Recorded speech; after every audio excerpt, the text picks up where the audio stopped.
Ako, ito na. Yung pong budget ng Office of the Vice President ay tinalakay na sa subcommittee on appropriation ng ating Kongreso. At ang chairman ng subcommittee yan, Vice Chairman ng committee ay si Congressman Kimbo ng Marikina. Okay? So, tinalakay po ito at talakayin at controversial dito yung 100 milyon para dun sa kanyang iba-ibang programa na naunang na-discover ng Senado na parang redundant na. Kalintulad yung programa ng Office of the Vice President sa budget ng DSWD, Department of Health at Department of Transportation, libreng sakay, medical mission, pampalibing, kung ano-ano. At ang pinaka-controversial dyan ay yung 10 million pesos para dun sa isang kaibigan, libro na mahigpit na tinutulan ng ilang mga senador. Ngayon, isa rin yan sila tinututulan na nauna nagpahayag dyan ay yung mga Makabayan Bloc ba or party list na grupo dyan sa Kongreso na hindi nila papayagan yan. Kaya tingnan natin kung anong mangyayari dyan. At unang pagdinig ito ng Committee on Appropriation sa controversial na budget ng Office of the Vice President. Kung yung mga gunita, ang gustong budget ng Office of the Vice President, 2.3 billion. Pero ang na-approvean lang ng Malacanang, 1.885 billion. So, more or less, kulang-kulang pa rin 2 billion. At ang controversial nga dyan ay yung mga programa na ang tingin nila ay baka pampolitika lang. So, tingnan natin kung paano ma-justify. Sa unang hearing sa Senado ng budget na yan, nagka-personalan pa, nagkasumbatan, hindi na-justify na mabuti ni Vice President Sara Duterte ang isyong yan. Ngayong Kongreso, humarap siya at yan din ang itinatanong. Okay? So, mahirap talagang makakumbinsi ang mga congressman tungkol sa budget na yan dahil unang-una, alam naman natin hindi gaanong maganda ang relasyon ng mga Duterte ni Vice President Inday Sara Duterte sa mga kongresista dahil binabanata nila ang Kongreso.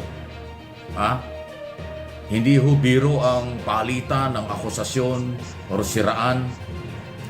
Ay hindi ho palalampasin ng Kongreso yan.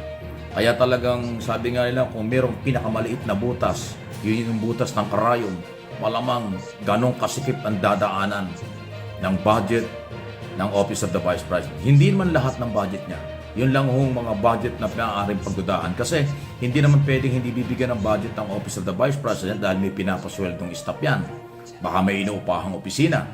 Pero ang controversial ay yung more or less ay 100 million para nga dun sa ang paniniwala ng mga politiko sa Kongreso at Senado ay mauulit lang dun sa programa ng Executive Department tulad ng DSWD, Department of Health at Department of Transportation. Yung pa yun. Lalo na yung libro, pag yun ang pinag-usapan. Kasi nagputo ka na ang issue na parang may overprice na halaga daw ay 50 pesos ang isa, although libre daw ibibigay yan, pero dapat ay, yun pala ay hanggang 20 pesos lang. So, tingnan natin. Visual presentation. May we request the Secretariat to please play the audiovisual presentation. Okay. Thank you. So, sa una, mayroong request si audio presentation daw ang gusto ni Vice President Inday Sara doon sa pag-arap ng kanyang budget. Ayun. So, anyway. So, yan po yung kahapon na ginawa. At tingnan natin kung paano makukuha. Hindi naman makukuha sa isang hearing yan eh. Marami pong hearing pagka budget ang pinag-usapan. Maliban na lang po kung makukumbinsi ng Office of the Vice President ni Sara Duterte mismo ang mga kongresista at mga senador na tama yung kanyang pagkakagastusan. Pero pagka nagduda ang isa o dalawa tungkol sa kanyang gustong pagkagastusan ay mukhang doon mahihirapan. Hindi lang yung issue ng hindi maganda yung kanyang relasyon sa mga kongresista. Maaring sa senador o sa senado, iilan o dalawa, tatlo o isa lang ang pwedeng hindi niya kapanalig dyan na pwedeng kontrahin ng kanyang budget. Pero sa Kongreso mukhang mas marami.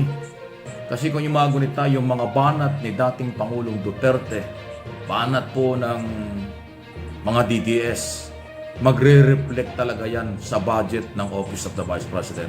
At magre-reflect yan talaga kay Vice President kasi siya yung government official, number 2 sa pinakamataas na official.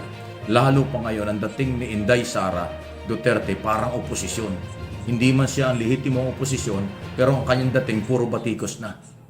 Lalo na yung kanyang pinagsisisihan niya, na kinumbinsi niya ang mga membro ni Kibuloy para sa pagsuporta doon sa pagboto kay noon ay Bongbong Marcos, ngayon ay President Marcos, kaya nanalo at nauna na ipanalo noong 2022 election. So isa yan eh.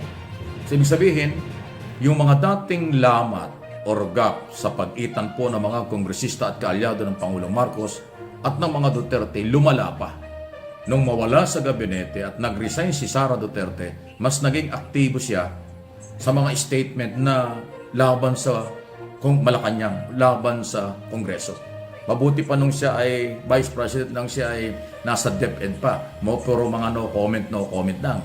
Pero lately, matitindi na. Isipin mo na pinagsisisihan niya ang pagsuporta at pagkuha ng boto na pumabor kay Pangulong Marcos ng eleksyon. Mabigat yun. Pag pinagsisihan mo ang ginawa mong pagtulong, ibig sabihin yan, hindi mo na nire-respeto. Pag sinabi mo, pinagsisisihan mo na, ibig sabihin, hindi ka na talaga kaalyado. Kalaban ka na, o oposisyon ka na. Paano ibibigay ng Kongreso at ng Senado ng ganong kadali ang proposed budget? Kaya asahan natin. Sabi ko nga, hindi ho magagawa ito ng isang hearing. Maraming hearing ito bago ma-aproban. Maliban na lang kung magmakaawa or kanyang ma-justify na mabuti kung bakit niya kailangan ang pondo.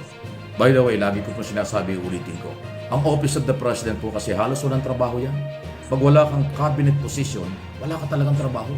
Ang trabaho ng Vice President, kung kaalyado ka ng Pangulo, pwede ka lang maging kinatawaan ng Pangulo sa mga meeting kung ikaw ay pagkakatiwalaan by the authority of the President, kung ikaw ay ipapadala. Pero kung hindi, wala kang gagawin talaga. Walang sariling malaking pondo yan, walang sariling proyekto. Maliban lang kung gumawa ka ng sariling project. Ay ang problema nga, kung iyong mga programa ay ginagawa na ng ibang department, magiging redundant, mauulit lang ang pondo at programa, magiging politika. Katulad ng libreng palibing, libreng sakay, medical mission, ito lang ginagawa na ho yan ng mga departamento eh. Yan ang sinasabi ko. Ngayon, kung hindi niya mabago yung format ng kanyang plano na gusto niyang gawin, baka mahirapan. Hindi ko ba sinabing hindi ibibigay, pero hindi ganun kadali makumbinsi ang Congress or ang Senate, lalo na ang mga congressman, dito sa isong ito ng budget of Office of the Vice President. So, kasi ang dating ni Inday Sara, nakakapagtaka nga ito. Nangangailangan siya ng pondo, pero parang puro batikos ang ginagawa niya. At salungat na sa ginagawa ng Pangulo, paano ibigkakaloob? Majority ng mga congressman at Senado ay kaalyado ng Pangulo. Ang budget at politika, hindi pwedeng maghiwalayan. Parating nagsisilipan yan. Bibigyan ka ng sapat na pondo kung kaalyado ka. Kung hindi ka naman kaalyado tapos nanghihingi ka ng pondo, mahirap ibigay yan. Yan po yung sitwasyong pampolitika, budget dito sa ating bansa. Abangan nyo, marami pang mangyayari sa susunod na araw.